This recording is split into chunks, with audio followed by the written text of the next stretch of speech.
சார்பட்டா பரம்பதான் டாப்ல இருந்துச்சு. எல்லாரும் என்னென்னமோ முயற்சி பண்ணி பார்த்தானுங்க.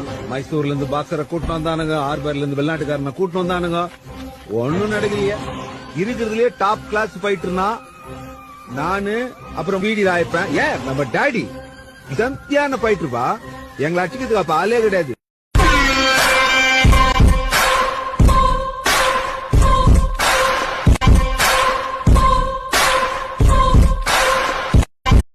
சார்பட்டா பரம்பதான் டாப்ல இருந்துச்சு. எல்லாரும் என்னென்னமோ முயற்சி பண்ணி பார்த்தானுங்க. மைசூர்ல இருந்து பாக்ஸரை கூட்டு வந்தானுங்க, ஆர்பர்ல இருந்து வெளிநாட்டுக்காரனை கூட்டு வந்தானுங்க. ஒன்னும் நடக்கலையே. இருக்கிறதுலயே டாப் கிளாஸ் ஃபைட்டர்னா நானு, அப்புறம் வீடி ராயப்பேன். ஏன் நம்ம டாடி சந்தியான ஃபைட்டர்பா. எங்களை அடிக்கிறதுக்கு அப்ப ஆளே கிடையாது.